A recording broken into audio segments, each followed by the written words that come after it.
할렐루야. 오늘은 질그릇이라는 제목을 가지고 함께 말씀을 나눠보려고 합니다. 예수님을 믿는 사람에는 얘는 두 종류의 사람이 있는 것 같습니다. 첫 번째는 이 예수님을 선생님으로 따르는 자들입니다. 그리고 두 번째는 이 예수님을 주인으로서 받아들이는 사람들이에요.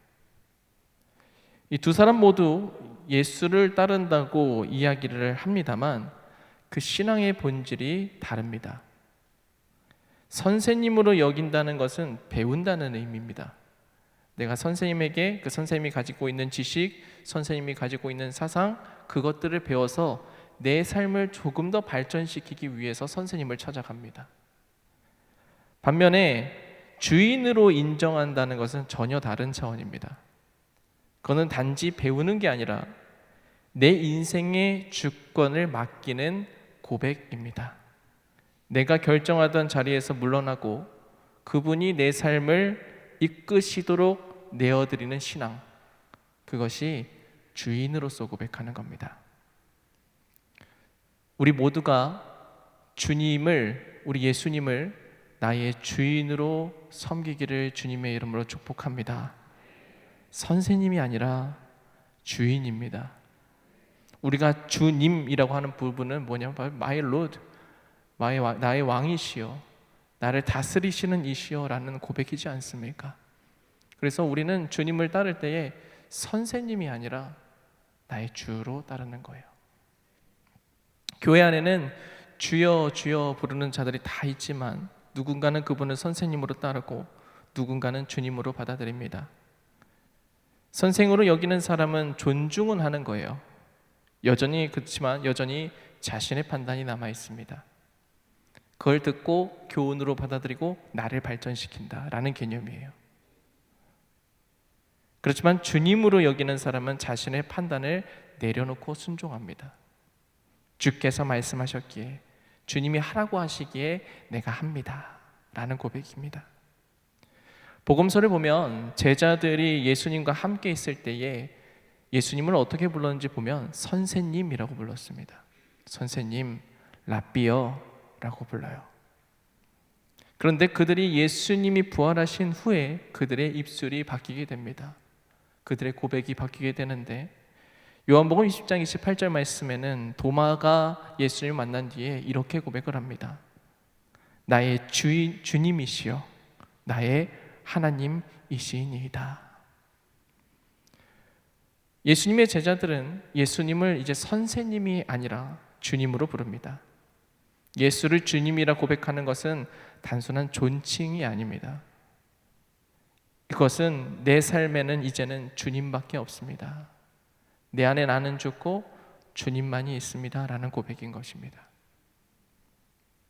나라는 중심이 없어지고 하나님께 내어드리는 믿음의 전환입니다. 그래서 교회 안에는 이렇게 두 종류의 사람들이 있습니다. 주님을 선생님으로 따르는 사람, 주님을 나의 주인으로 따르는 사람. 그렇다면 이 믿음의 전환, 선생님에서 주님으로 나아가기 위한 이 믿음의 전환에는 우리에게 필요한 것이 뭘까요? 그것은 바로 나라는 존재에 대한 명확한 인식이 필요한 것입니다. 오늘 본문에서 바울은 자신을 질그릇이라고 표현하였습니다. 질그릇이란 단단한 철이나 그런 돌이 아닙니다. 그저 깨지기 쉽고 금이 가기 쉽고 부서지기 쉬운 그릇입니다. 바울은 자신을 질그릇이라고 표현하였습니다. 나는 연약한 존재입니다, 주님. 나는 언제든 무너질 수 있는 사람입니다. 저는 그렇습니다.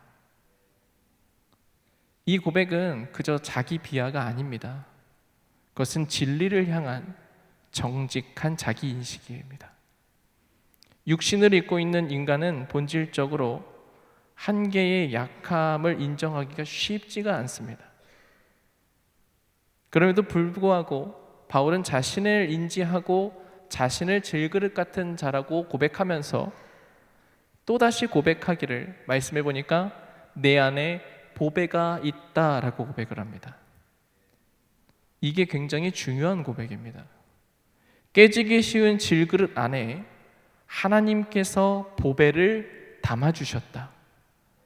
이 말은 곧 하나님께서 나의 연약함에도 불구하고, 내가 약한 자임에도 불구하고 나를 택하시고 사랑하시고 그 보배를 선물하여 주셨다라는 것입니다. 그 보배가 무엇입니까? 바로 예수 그리스도의 복음, 성령님이신 거예요. 나라는 불완전한 존재 안에 하나님의 완전한 은혜가 담겼다라는 것이 이 얼마나 감격스러운 것입니까?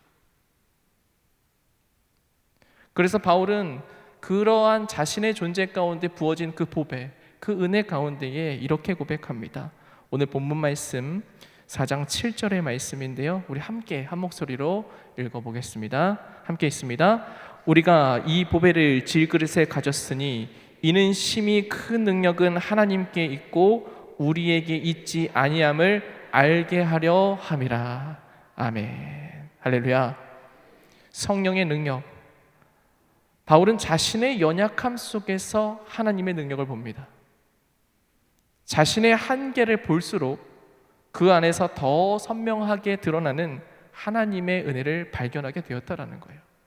나라는 존재가 깨어지기 쉬운 질그릇이지만 하나님이 나를 사랑하여 주셔서 부어주셨다. 그러면 우리는 여기서 한 가지 질문이 생기게 되죠. 과연 인간 스스로 자신을 질그릇으로 인식할 수 있냐는 거예요. 사실 우리는 자신의 연약함을 압니다 라고 고백을 합니다. 근데 실제로는 대부분은 100% 인정하지 않습니다. 오히려 감추고 포장하고 강해 보이려고 하는 것이 인간의 본능이에요. 악한 세상 속에서 살아남기 위해서 자신의 약점을 숨기고자 하는 인간의 악한 본성입니다. 인간은 자신이라는 존재에 대하여 완벽하다고 이야기하고 싶어 한다는 겁니다. 죄인이라는 사실, 무능하다는 사실을 인정하고 깨닫는 사람이 그리 많지 않습니다. 그렇다면 어떻게 깨닫습니까? 성경은 우리에게 말씀을 들음으로써 깨닫는다라고 가르칩니다. 말씀이 그 귀에 들릴 때 역사가 나타나는데, 사도행전 2장의 말씀에 보면 그 성령의 임재 사건 속에서 사람들이 변화되는 사건들이 쭉 나타납니다. 사도행전 2장 말씀에서 예수님께서 승천하시면서 제자들에게 부탁하신 것이 있습니다. 너희들은 모여서 내가 보내줄 성령을 위해서 기다려라. 기다리고 또한 기도하여라 라고 하죠. 그리고 오순절날 그 약속하신 성령이 임했고 그들 모두에게 하나님의 놀라우신 능력들이 나타나기 시작합니다. 그 중에 대표적인 것이 무엇이었냐면은 바로 다른 나라 언어로, 다른 민족의 언어로 말하기 시작하였다.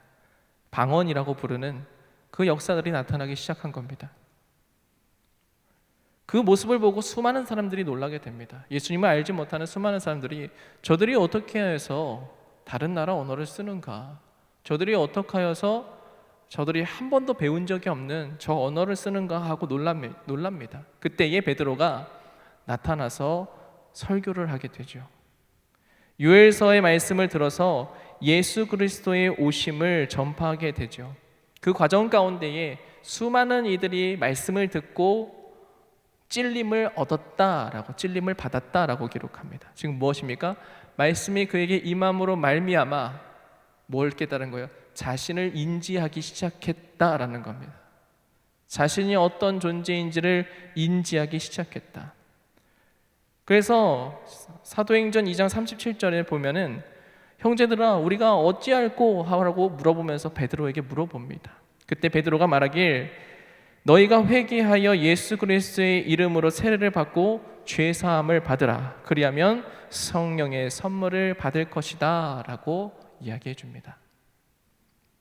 이 장면이 바로 회개와 성령의 역사의 관계를 잘 드러내는 말씀입니다. 회개는 인간의 의지로 하는 것이 아니라 성령의 깨우침으로 일어나는 능력입니다. 할렐루야. 여러분 듣는 귀 있기를 주님의 이름으로 축복합니다. 성령이 나타나면 곧 또 회개로 연결되는 거예요. 회개가 없으면 성령의 능력도 안 나타나요. 이건 세트예요. 우리가 무슨 성령의 능력을 잘못 오해하시는 분들이 계시는데, 성령을 받았다는 것이 단지 은사를 얻는 것이 아니라 성령을 받는다라는 것은 곧 주님께서 내 안에 찾아와 주신다라는 뜻입니다. 내 안에 임재하신다는 뜻입니다.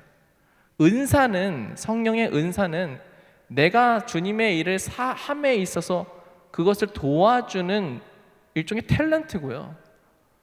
진짜 성령의 목적은 우리로 하여금 무엇을 깨닫게 하는 겁니까? 예수 그리스도라는 존재, 예수님이 우리에게 어떤 분이신지, 즉 예수님께서 우리가 구원자 되심을 깨닫게 하기 위해서 우리에게 성령님이 임하신다라는 겁니다. 우리가 신앙생활하면서 성령 충만해야 합니다, 성령의 능력으로 살아야 됩니다라고 많이 듣지 않습니까? 그런데 많은 분들이 이 얘기를 할 때 정말로 많이 오해를 합니다. 성령님의 존재를 오해를 하니까 내 안에 능력이 나타나지 않아요, 이런 변화들이 나타나지 않습니다 라고 해서 걱정하시지만, 여러분, 성령을 보내주시는 주체가 누구인지를 자꾸 헷갈리니까 그렇게 되는 거예요. 여러분, 성령님을 우리에게 선물하여 주시는 분은 예수 그리스도입니다. 보좌 위에 하나님의 보좌 우편 위에 앉으셔서 우리에게 성령을 보내주시는 거예요. 예수님이 보내주시는 겁니다. 예수님이 말씀하셨잖아요, 제자들한테. 내가 보내줄 성령을 너희들이 기다리라. 그 성령이 무엇이냐고요? 예수 그리스도의 복음을 깨닫게 하는, 예수 그리스도를 나의 구세주로 믿게 하는, 더 나아가서 예수 그리스도를 나의 구주로서, 나의 주인으로서 인정하게 하는, 나라는 존재에 대해서 전 존재에 대한 부정이 일어나게끔 하는, 그게 바로 성령님이시라고요. 성령이 충만하다는 것은 감정이 높아지는 것이 아니고요, 예수 그리스도가 내 삶의 주인으로 믿어지는 겁니다. 사랑하는 성도 여러분, 성령 충만하여지기를 주님의 이름으로 축복합니다. 우리의 삶의 주인은 오직 예수 그리스도. 예수님을 단순히 나의 선생님, 인생의 조언자로 머무는 행위를 멈추고 변화되어야 됩니다. 믿음의 전환이 일어나야 돼요. 하나님 말씀 들으니까 너무 좋더라, 이 정도의 차원에서 끝나는 것이 아니라 말씀을 들으니 내가 죄인이라는 사실을 깨닫게 됩니다. 주님, 내가 주님의 성령으로 충만하여지기를 원합니다. 내 안에 나는 죽고 내 안에 주님만 살기를 원합니다. 나를 다스려 주시옵소서. 그게 될 때에 비로소 어떻게 하는 겁니까? 주님이 나에게 찾아오셔서 내 삶의 주인이 되어주시고 나를 이끌어 주시는 겁니다. 우리는 질그릇처럼 깨지기 쉬운 존재들이지만 그 보배이신 주님이 우리 안에 계신다는 것, 질그릇이라는 존재, 깨지기 쉬운 존재를 인정해야만 예수님이 임재하시는 거예요. 그렇게 될 때 우리는 어떤 현상이 일어납니까? 다시 일어날 수 있는, 이겨낼 수 있는 힘을 얻게 된다라는 것입니다. 그런 은혜 있기를 주님의 이름으로 축복합니다. 바울은 오늘 말씀 가운데서 고난받는 자들에 대해서 이제 기록을 남겼는데, 그는 그리스도 안에서 살아가는 성도들이 예수 그리스도의 영, 곧 성령과 함께 할 때에 어떻게 고난을 이겨내는지를 고백합니다. 우리 함께 8절과 9절의 말씀인데요, 한 목소리로 함께 읽어보도록 하겠습니다. 우리가 사방으로 우겨쌈을 당하여도 쌓이지 아니하며 답답함을 당하여도 낙심하지 아니하며 박해를 받아도 버림받지 아니하며 거꾸로 뛰림을 당하여도 망하지 아니하고. 아멘. 할렐루야. 이러한 능력이 여러분들의 삶 가운데 나타나기를 주님의 이름으로 축복합니다. 단순히 버텨내는 게 아닙니다. 성령으로 충만하여진다는 것은 내 어려움 가운데 버텨내는 것을 의미하는 것이 아니라 이겨내는 겁니다. 이겨내는 겁니다. 다시 일어나서 나아가고 다시 일어나서 걸어가고 이겨내는 거예요. 바울은 현실을 외면하지 않습니다. 그대로 있는 그대로 얘기해요. 우겨쌈을 당한다, 박해를 당한다. 바울의 인생 속에서 얼마나 많은 고난들이 있었습니까? 사방에서 압박을 받았고 수없이 답답한 일과 그 박해, 넘어짐을 그 또한 경험했습니다. 그렇지만 그는 고백하는 거예요. 나는 질그릇 같은 존재이지만, 나는 깨지기 쉬운 존재이지만 내 안에 계신 그분, 성령님께서는 무너지지 않는다. 아니, 오히려 성령님 나를 일으켜 세우셔서 이기게 하신다. 바울은 절망 속에서 희망을 찬양합니다. 그의 고난은 패배가 아니라 주님이 일하시는 자리라는 것을 고백해요. 그리고 이어지는 10절의 말씀은 이 고난의 의미를 명확하게 보여줍니다. 10절의 말씀 우리 함께 읽어보겠습니다. 우리가 항상 예수의 죽음을 몸에 짊어짐은 예수의 생명이 또한 우리 죽을 육체에 나타나게 하려 함이라. 아멘. 바울은 얘기해요. 내 몸에 예수의 죽음을 짊어지었다. 고난과 박해예요. 근데 단순한 육체적 고난이나 박해의 흔적이 아니라 이것이 뭐라고 얘기합니까? 예수 그리스도의 죽음의 흔적. 예수 그리스도의 죽음을 짊어졌다. 그리고 마지막으로 그것을 어떻게 하기 위함이라고 마지막에 고백합니까? 마지막에 고백하기를 예수의 생명이 또한 우리의 몸에 나타나게 하려 함이라. 예수의 고난, 예수의 그 죽음을 우리가 짊어지는 이유는 뭐예요? 예수님께서 죽음 가운데서 부활하셔서 최종적으로 승리하셨던 것처럼 우리 또한 우리가 성령님과 함께 동행하며 살아갈 때에 우리의 삶 가운데에 질그릇 같은 내 인생 가운데에 날마다 고난이 찾아오고 어려움이 찾아오고 하지만은 주님께서 어떻게 하신다는 겁니까? 나로 하여금 예수 그리스도가 부활하셨던 것처럼 최종 승리를 우리에게 선물하여 주신다라는 의미입니다. 그 은혜가 여러분 가운데 나타나기를 주님의 이름으로 축복합니다. 고난은 하나님의 영광을 드러내기 위함이다. 단순히 버텨내는 것이 아니라 최종적으로 승리하고 이겨내기 위함이다. 예수님이 죽음을 통과하심으로 생명이 드러났던 것처럼 우리의 연약함과 깨어짐을 통해서 예수의 생명이 드러나게 된다는 거예요. 이것이 오늘 말씀의 최종적인 주제입니다. 우리는 질그릇과 같이 깨어지기 쉬운 존재들입니다. 그러나 우리 안에 계신 보배이신 예수 그리스도, 곧 성령님께서 우리와 함께 하심으로 우리를 다시 세우시고 우리의 삶 속에서 예수의 생명을 드러내기를 원하십니다. 사랑하는 성도 여러분, 우리의 삶이 늘 고난과 불안정 속에 있지 않습니까? 사람은 누구나 괜찮은 척 하면서 살아갑니다. 나 괜찮아. 아유, 좀 더 괜찮아질 거야. 그렇지만 사실 마음 한켠에는 금이 간 그릇처럼 흔들려요. 가정에서, 직장에서, 관계 속에서 우리는 사방으로 우겨쌈을 당하기도 하고 답답한 일을 만나 낙심하기도 합니다.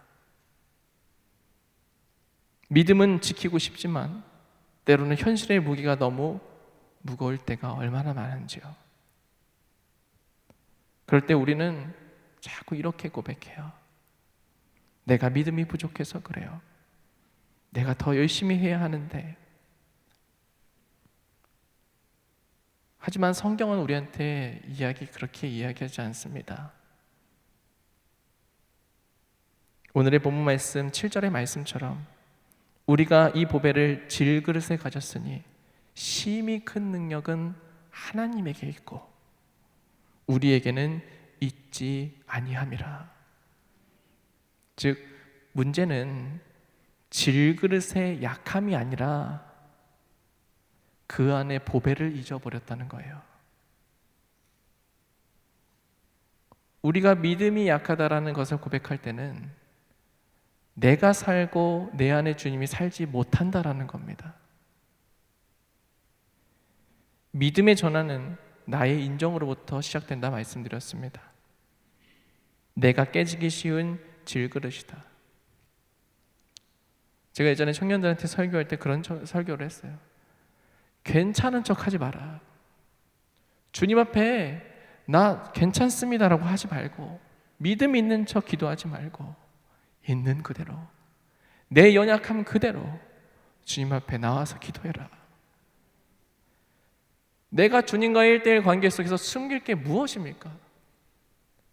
주님이 나의 모든 것을 알고 계시는데 내가 굳이 그것을 숨길 게 없는 거예요. 주님, 내 안에는 아무 능력이 없습니다. 하지만 제 안에 당신의 보배를 담아 주시옵소서. 주님, 내 안에 임재하셔서 나를 다스려 주시옵소서. 그때 성령님께서 우리 마음 가운데 임하시는 것이고, 그리고 우리 안에 주인으로서 우리의 삶을 새롭게 이끌어 가시는 것입니다. 성령은 우리를 책망하기 위해 오신 분이 아니라 깨진 질그릇을 통해서 보배를 드러내기 위해서 오신 거예요. 로마서 5장 20절에 바울은 이렇게 고백하지 않습니까? 죄가 더한 것에 은혜가 더욱 넘쳤다.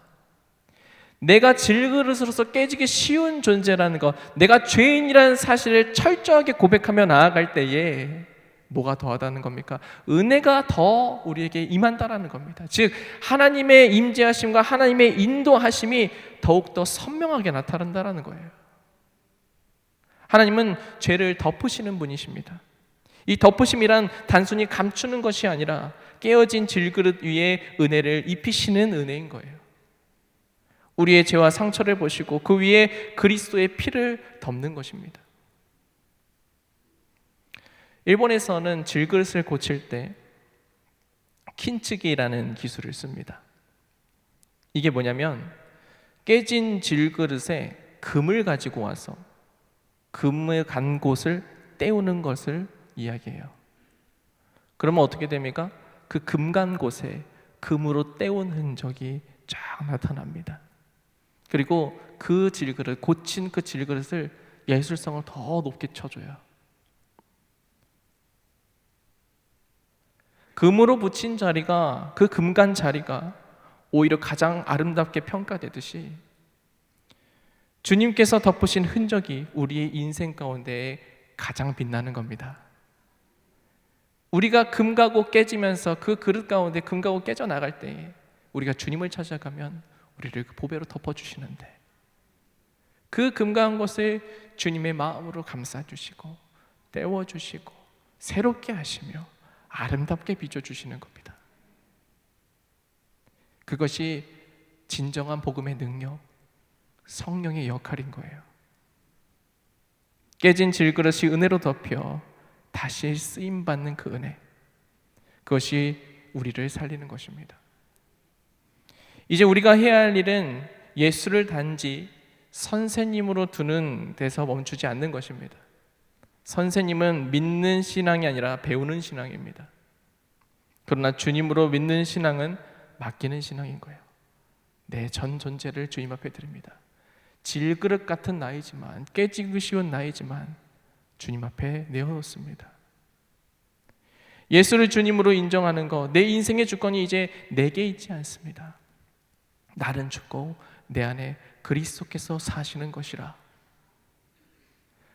그분이 내 안에서 말씀하시고 인도하시고 결정하시는 분이 되시는 것을 의미합니다. 그럴 때 비로소 우리의 믿음은 현실의 어려움을 견디는 그런 믿음이 아니라 이겨내는 믿음이 되는 것입니다.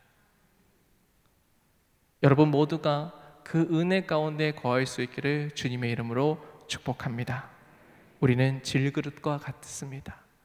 언제든 깨지기 쉽고 언제든 산산조각 날 수 있지만 그 주님은 우리를 그대로 부르십니다. 내가 너를 덮어줄게. 내가 너를 고쳐줄게. 그리고 나로 채워줄게. 사랑하는 성도 여러분, 우리는 이제 이 고백으로 마무리해야 합니다. 주님, 깨질 질그릇이 바로 저입니다. 그러나 그 위에 주님의 은혜로 덮어주셨습니다. 이제 제 삶의 주인은 제가 아니라 제 안에 계신 주님이십니다.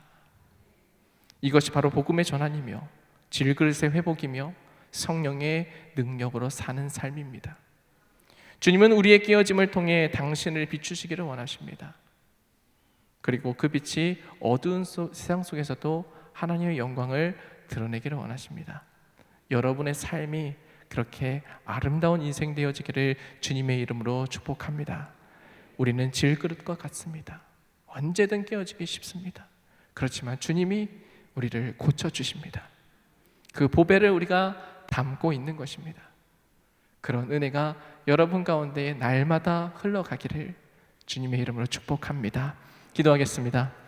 할렐루야. 사랑이 많으신 아버지 하나님, 질그릇 같은 우리들을, 깨지기 쉬운 우리들을 사랑하여 주시고 성령님을 통하여서 우리를 인도하여 주시니 주님 감사를 드립니다. 아버지 하나님, 우리가 날마다 주님 앞에 내 삶을 내어드리기를 원합니다. 선생이 아니라 나의 주인으로서 받아들이며 내 인생을 주관하시며 내 인생을 아름답게 만드실 주님을 의지하게 하여 주시옵소서. 사랑이 많으신 우리 주 예수님의 이름으로 간절히 기도하옵나이다. 아멘.